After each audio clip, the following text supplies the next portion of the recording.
Email Etiquettes training program, developed by Let's Talk, a premier language training company.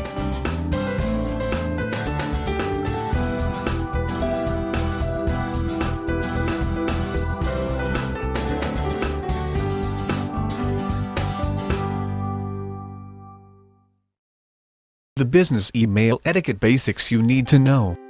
When it comes to your business email communications, you need to make an impression that can lend to the determination that you are a credible professional enterprise and someone that will be easy and a pleasure to do business with.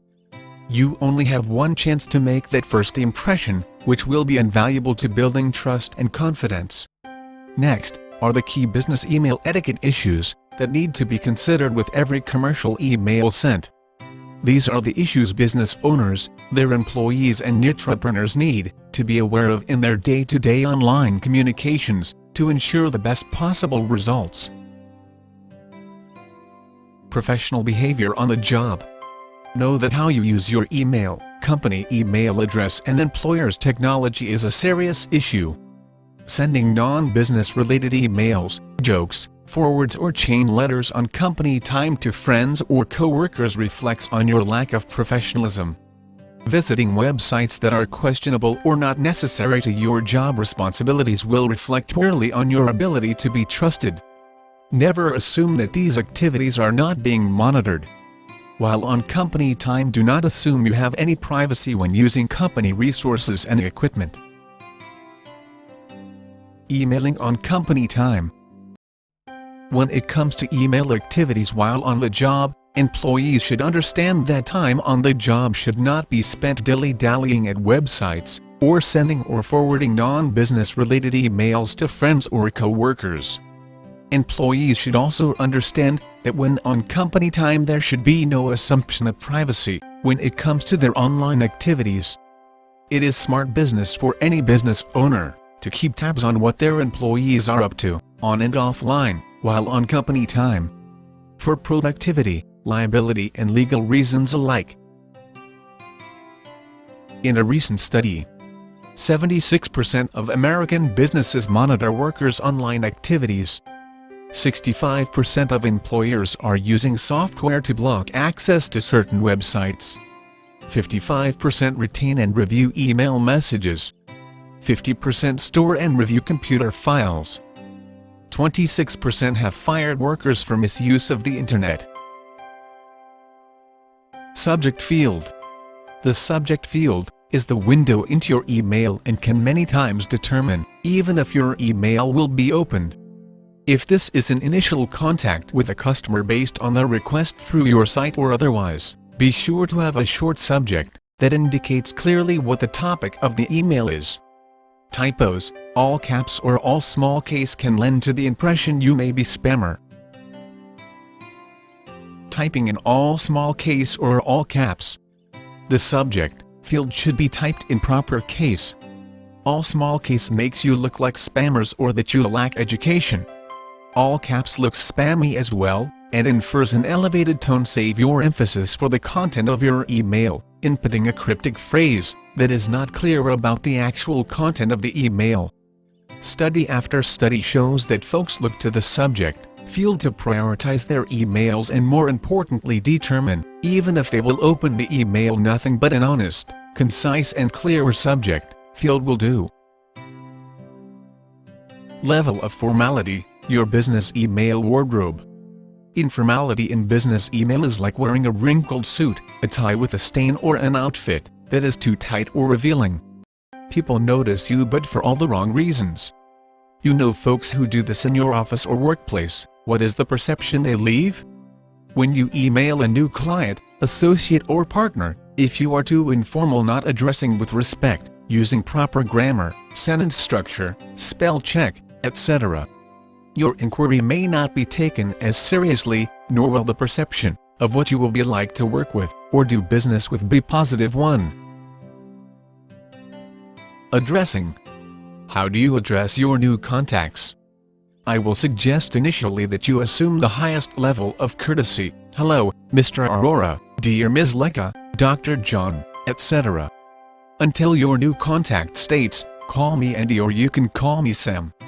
You will also be able to pick up clues on when you can address have a more relaxed tone by how contacts approach you as well as how they sign off.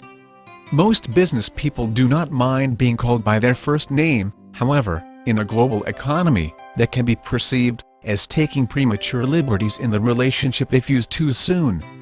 Always use Dr., Mr., Ms., Mrs., first name, last name to address people formally.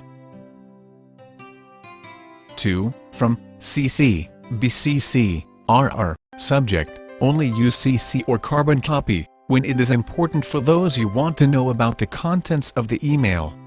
Overuse can cause your emails to be ignored. Don't use return receipt on every single email. Doing so is viewed as intrusive, annoying and can be declined by the other side anyway.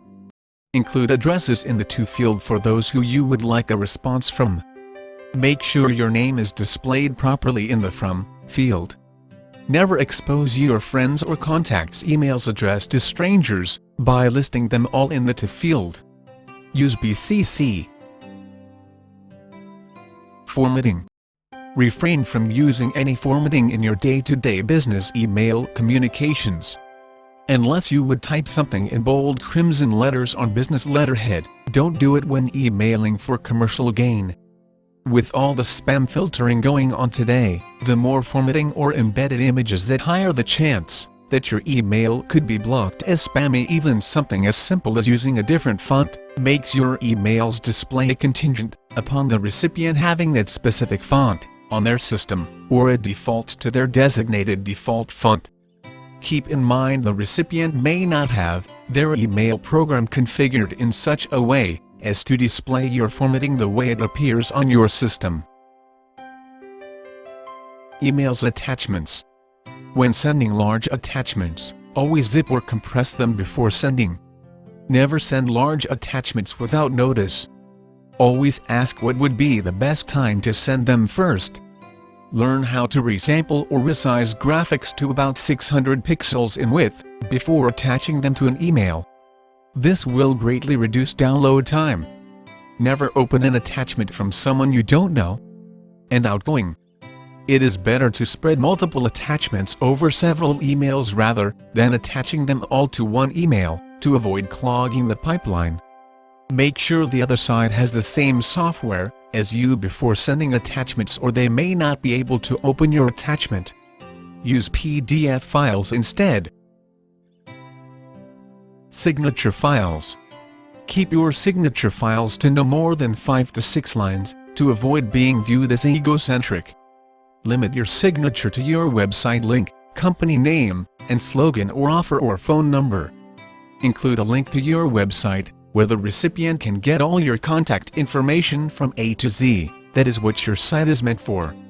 Do not forget to include HTTP when including your website address within emails and your signature file, to ensure the URL is recognized as a clickable URL, regardless of the user's software or platform. Respond promptly. You should do your best to respond to your business communications as quickly as possible. This is a customer service issue that should not be underestimated. By not responding promptly, you appear unorganized, uncaring, or worse yet, risk being outperformed by your competitors, who understand the importance of appearing efficient and on the ball. To summarize, when forging new business relationships and solidifying established partnerships, the level of professionalism and courtesy you relay in your business email communications will always gain clients over the competition that may be anemic, uninformed, or just plain lazy in this area. When it comes to business, regardless of mode of communication used, professionalism and courtesy never go out of style. Use these tips to make your email communication more effective. Good luck!